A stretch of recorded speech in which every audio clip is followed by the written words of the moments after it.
रोज एक नई कहानी देखने के लिए चैनल को सब्सक्राइब करें और बेल आइकन दबाना ना भूलें।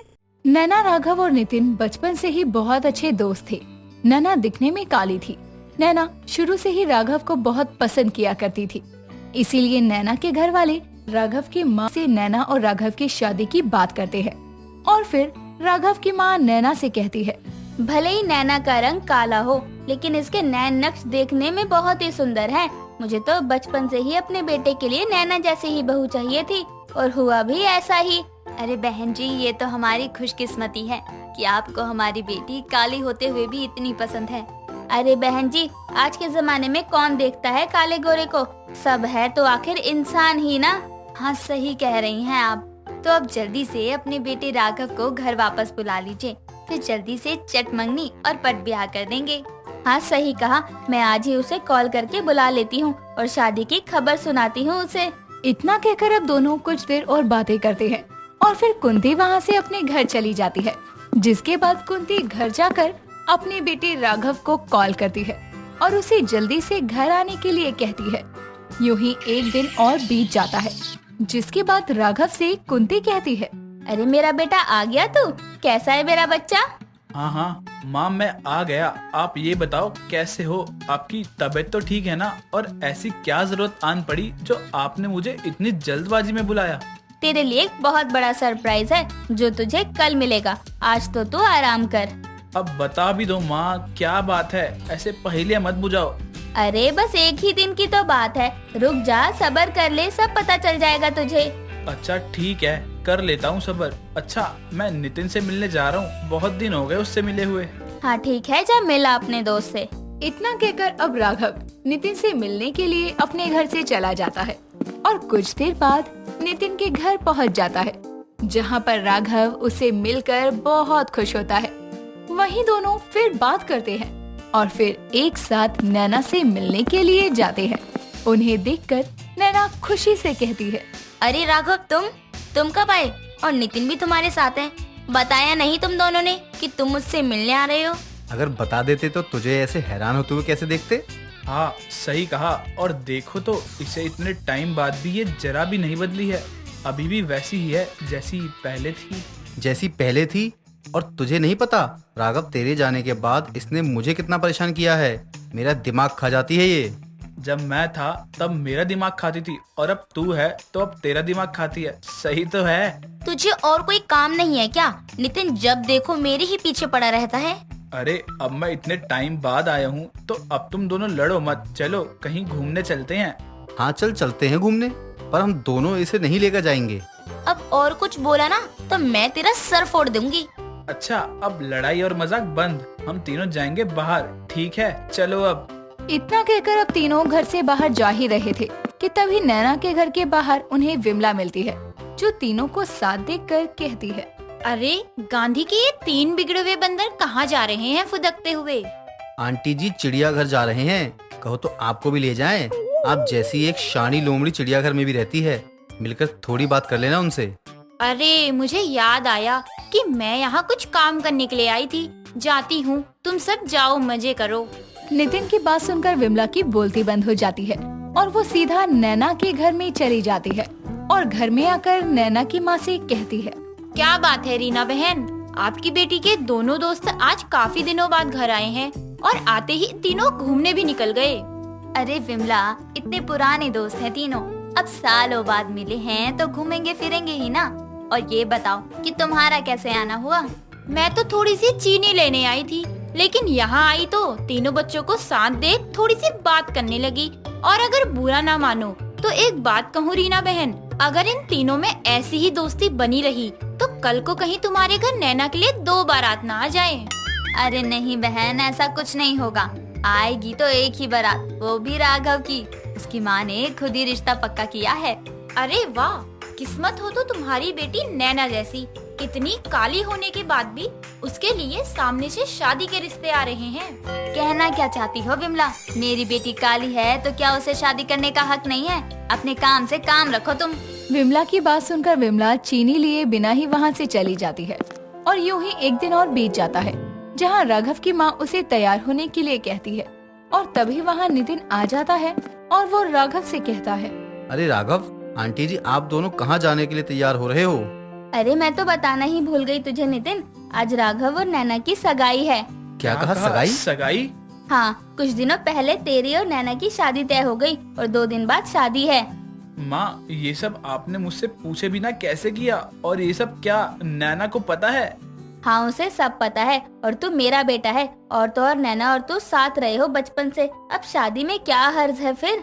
माँ, मैं उससे शादी नहीं कर सकता। दोस्ती की बात अलग होती है और शादी की अलग। मैं एक काली लड़की के साथ पूरी जिंदगी नहीं बिता सकता। मैं जा रहा हूँ वापस जहाँ से आया था। आप कुछ भी करके शादी के लिए मना कर देना। इतना कहकर अब राघव वहाँ से अपना सारा सामान लेकर चला जाता है और दूसरी ओर नैना और उसका परिवार राघव का इंतजार कर रहे थे। तभी वहाँ राघव की माँ आकर सब बताती है। ये सुनकर सब हैरान हो जाते हैं और नैना का भी दिल टूट जाता है। लेकिन एंड मौके पर नितिन वहाँ आता है और नैना से कहता है, नैना, मैं तुमसे शादी करना चाहता हूँ। मैं ये बात पहले तुम्हें नहीं बता पाया और अब बताता हूँ कि बचपन से ही मैं तुम्हें पसंद करता हूँ। नैना, मैं तुझ पर कोई जोर नहीं देना चाहती, पर तुझे जो सही लगे बेटी तू वही करना।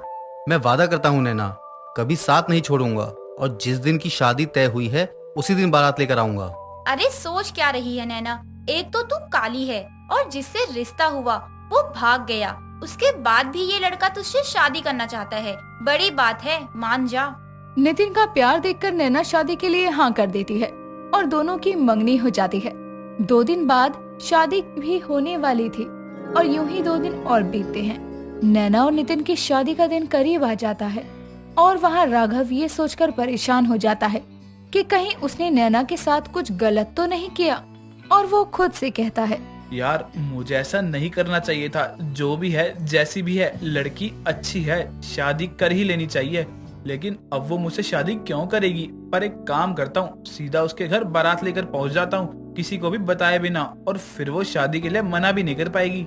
अब यहाँ से नितिन बैंड बाजे के साथ बारात लेकर नैना के घर पहुँचता है और सामने से ढोल ताशों के साथ राघव बारात के साथ आ जाता है और ये देखकर सब हैरान थे। और फिर विमला कहती है, अरे ये क्या हो रहा है? एक काली लड़की के लिए 2 बारात आई है, ये तो बड़ी अजीब बात है। अब ये लड़की शादी किससे करेगी? अरे ये तो राघव है, लेकिन वो तो नैना से शादी ही नहीं करने वाला था, अब क्या होगा? नैना भी राघव को अचानक सामने पाकर हैरान हो जाती है। राघव अपनी गलती की माफी मांगने लगता है और नितिन उसे देखकर वहाँ से जाने लगता है, क्योंकि उसे लगा था अब नैना राघव से ही शादी करेगी। लेकिन ऐसा नहीं होता और नैना नितिन से शादी करने के लिए कहती है, मेरे बुरे वक्त में जो मेरे साथ रहा वही मेरा जीवन साथी होगा, जिसे मेरे काले रंग से भी कोई फर्क नहीं पड़ता। चलो नितिन, शादी का समय हो गया है। नितिन और नैना शादी कर लेते हैं और राघव वहाँ से चला जाता है। मानक नहा धोकर कॉलेज के लिए तैयार हो रहा होता है। तभी वो अपने बालों में हाथ फेरते हुए शीशे में खुद को निहारते हुए बोलता है, आज तो नई गर्लफ्रेंड पटाने से मुझे भगवान भी नहीं रोक सकते। इतनी भोली शक्ल पर भी अगर लड़कियों का दिल ना पिघले तो लानत है मुझ पर। वैसे लड़कियां भी कितनी बेवकूफ होती हैं, इन्हें अपने जाल में फंसाना कितना आसान होता है। इतना बोलकर वो कॉलेज के लिए निकल जाता है और रास्ते में उसे बहुत सारी लड़कियां बार बार देख रही होती है। ये सब देखकर वो अपने आप में ही खुश होने लगता है। वो क्लासरूम में पहुंचते ही कॉलेज की सबसे सुंदर लड़की हिमानी को देखते हुए अपने हाव भाव दिखाने लगता है। वो उसके पास जाकर बोलता है, हेलो बेबी। बेबी, भांग खा कर आए हो घर से? नहीं, भांग तो नहीं, लेकिन तुम्हारा नशा मुझ पर चढ़ गया है। ओ हेलो, कहीं और जाकर टाका भेड़ो, चीप कहीं के। अरे तुम तो बुरा ही मान गई। वैसे मैं कह रहा था कि हम दोनों दोस्त बन सकते हैं क्या? इतनी मेहरबानी तो कर ही दोगी मुझ पर? नेवर, पतली गली से फुर हो जाओ। कोई बात नहीं, लेकिन मेरी मोहब्बत से बचकर जाओगी कहाँ? Go to hell. इतना बोलकर हिमानी वहाँ से चली जाती है और अगले दिन मानक उससे फिर से बात करने की कोशिश करता है।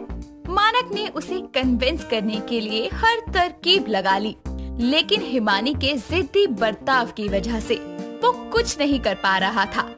एक दिन ऐसे ही वो उसे इमोशनल ब्लैकमेल करते हुए फोन पर बोलता है, अगर तुम कॉलेज खत्म होने के बाद ग्राउंड में नहीं आई तो मैं कॉलेज की छत से कूदकर अपनी जान दे दूंगा। मुझे फर्क नहीं पड़ता, झन्नुम में जाओ तुम। हिमानी इतना बोलकर कॉल कट कर देती है और कॉलेज खत्म होने पर वो थोड़ा परेशान होकर अपने आप से बात करते हुए बोलती है। अगर वो छत से सच में कूद गया तो? नहीं नहीं, ऐसा नहीं होता, सब ऐसे ही बोलते हैं। लेकिन अगर सच में कुछ हो गया तो उसे मैं अपने आप को कभी माफ नहीं कर पाऊंगी। मुझे जाकर देखना चाहिए। हिमानी ग्राउंड में जाकर देखती है, लेकिन वहाँ कोई नहीं होता। थोड़ी देर बाद उसकी फ्रेंड सीमा का कॉल आता है और वो कॉल पर उसे मानक के बारे में बताती है। हेलो हिमानी, कहाँ हो तुम? जल्दी आओ कॉलेज के गेट के सामने। यहाँ मानक तुम्हारे प्यार में पागल हो गया है और वो कॉलेज के टेरेस पर चढ़कर जान देने की बातें कर रहा है। जल्दी आओ वरना बहुत बुरा हो जाएगा। तू उसे रोक कर रख, मैं अभी आती हूँ। कॉलेज के बाहर ढेर सारे लोगों की भीड़ जमा हो गई थी। मानक ऊपर कॉलेज की छत से कूदने की एक्टिंग कर रहा था। तभी वहाँ हिमानी आती है और उसे मना करते हुए बोलती है। ये क्या पागलपन है मानक, तुम नीचे उतरो वहाँ से, प्लीज नीचे उतर जाओ। पहले मुझे आई लव यू बोलो, तब मैं नीचे आऊंगा, वरना मैं छत से कूदकर अपनी जान दे दूंगा। हे भगवान, ये मुझे कहाँ फंसा दिया। अब क्या करूँ? आई लव यू बोल देती हूँ, बाद में देखेंगे कि आगे क्या करना है। अच्छा ठीक है, जैसा तुम बोलोगे वैसा ही होगा। प्लीज नीचे आ जाओ। पहले सभी के सामने मुझे आई लव यू बोलो। अच्छा ठीक है, आई लव यू। इतना सुनकर सभी शोर मचाने लगते हैं और मानक छत से नीचे आकर उसे हक करके बोलता है। थैंक्स मेरी जान बचाने के लिए। वैसे अब मैंने तुम्हें बहुत परेशान कर लिया है, कहो तो तुम्हें घर तक छोड़ दूं? नहीं, मैं चली जाऊंगी। Okay no problem, bye baby. Bye. इतना बोलकर दोनों अपने अपने घर चले जाते हैं और ऐसे ही कुछ दिन साथ में बिताने के बाद हिमानी उस पर विश्वास करने लगी थी। वो उसके साथ घूमने फिरने, खाने पीने के लिए भी कभी कभी चली जाया करती। ऐसे ही एक दिन उसकी फ्रेंड सीमा उसके बारे में पूछते हुए बोलती है। और कैसा चल रहा है तेरा और मानक का? काश मेरे पास भी तेरे जैसा आशिक होता जो मेरे लिए भी जान देने को राजी हो जाता। अरे सबकी नसीब में नहीं ऐसा प्यार करने वाला। बहुत अच्छा है वो। मैं उसे पहले एक अनाड़ी किस्म का लड़का समझती थी, लेकिन अब उसकी बातें सुनकर मुझे तसल्ली होती है। वैसे खुद के दम पर बिजनेस के लिए पैसा जोड़ रहा है वो। अपनी वेबसाइट बनाकर ऑनलाइन काम भी कर रहा है। अरे वाह, बहुत अच्छी बात है, वरना आजकल के लड़के कहाँ बिजनेस के बारे में सोचते हैं। तू उसे सपोर्ट करना हमेशा। हाँ हाँ, भले ही उसके पास पैसा नहीं है, लेकिन उसके भेजे में भेजा सही भेजा है भगवान ने। I am so lucky. अब मेरे भेजे का भजिया मत बना। ओके बाय, कल मिलते हैं। बाय। हिमानी इतना बोलकर चली जाती है और थोड़ी देर बाद मानक का कॉल आता है और वो उससे किसी बड़े बिजनेस कंपनी से जुड़ने के लिए पैसे मांगते हुए बोलता है। मुझे पैसों की सख्त जरूरत है हिमानी, क्या मुझे कुछ पैसे दे सकती हो? मैं तुम्हें 1 महीने बाद लौटा दूंगा। पहले ले तो लो पैसे, और मैंने लौटाने की बात कही तुमसे। वैसे कितने पैसे चाहिए तुम्हें? यही कुछ 50,000 रुपए। इतने तो नहीं है मेरे पास, कुल मिला के 35,000 हो पाएंगे। बाकी मैं सीमा से मांगती हूँ, तुम्हें मिलकर देती हूँ। थोड़ी देर बाद कॉल करूँगी। Okay okay. हिमानी सीमा के घर जाकर उससे पैसों की मदद मांगती है। सीमा उसे 15,000 रुपए दे देती है, जिन्हें हिमानी बैग में रखकर मानक को कॉल करके कॉलेज के पास मिलने की बोलती है। मानक उससे पहले ही वहाँ पहुँच जाता है। हिमानी भी थोड़ी देर में वहाँ आकर उसे पैसों का बैग देते हुए बोलती है। God bless you always. Business में अच्छा स्कोप करना, पैसों की चिंता बिल्कुल भी मत करना। थैंक्स यार, मुझे समझ नहीं आ रहा कि कैसे शुक्रिया अदा करूं तुम्हारा। Thanks to support me. इतना बोलकर हिमानी वहाँ से चली जाती है और मानव बैग में पैसे चेक करते हुए बोलता है। अरे चांदी ही चांदी, मैं इन पैसों से आज का सट्टा लगाऊंगा और उसके बाद पैसा ही पैसा। इतने सारे पैसे देखकर मानक बौखला जाता है और उसके मन में लालच पनपने लगता है। वो धीरे धीरे हिमानी से हर हफ्ते 15 दिन के बीच बिजनेस के नाम पर पैसे लिया करता और ऐश में उड़ाया करता। वो ऐसे ही कई लड़कियों को अपने झूठे प्यार के जाल में फंसाकर सट्टा खेलता और जुए में पैसे बर्बाद करता। एक दिन ऐसे ही सीमा अपने फ्रेंड के बर्थडे पर क्लब जाती है और वहाँ मानक को नशे के हालत में जुआ खेलते हुए देखकर हैरान होती है। वो उसका वीडियो बनाकर हिमानी को व्हाट्सएप करती है। हिमानी उस वीडियो को देखकर अपने होश खो बैठती है और रोने लगती है। अगली सुबह मानक हिमानी को पैसे के लिए कॉल करके 3 बजे कॉलेज के पीछे बुलाता है, लेकिन हिमानी पैसे लेकर वहाँ 3 बजे से पहले ही पहुँच जाती है और वहाँ मानक की बाहों में किसी गरिमा नाम की लड़की को देखकर चौंक जाती है। वो मानक को ताना कसते हुए बोलती है, वाह क्या टैलेंट है आप में मानव जी। किसने सिखाया आपको ये सब? कितने भोले हो ना तुम। कभी मेरे साथ चीट किया, कभी इस लड़की के साथ, तो कभी न जाने किसके साथ। ये सब करके तुम्हें मजा तो बहुत आता होगा। जुआ खेलते हो, शराब पीते हो, धोखे से हम जैसी लड़कियों से पैसे मांगते हो। जितनी तारीफ करी जाए आपकी कम है। हिमानी, तुम जैसा सोच रही हो ऐसा बिल्कुल भी नहीं है। ये तो सिर्फ मेरी दोस्त है। मैं सिर्फ तुम्हारी दोस्त हूँ? मैंने तुमसे सच्चा प्यार किया और तुमने हम दोनों के साथ धोखा किया। ये प्यार नाम की चीज को व्यापार समझता है। सिर्फ हम दोनों के साथ नहीं, इसने हम जैसी कई मासूम लड़कियों के साथ यही सुलूक किया है। पैसे चाहिए थे ना तुम्हें? ये लो, ये भी रख लो, और चाहिए तो और भी रख लो। लेकिन मैंने तुम्हारा क्या बिगाड़ा था जो तुमने मेरे साथ ऐसा किया?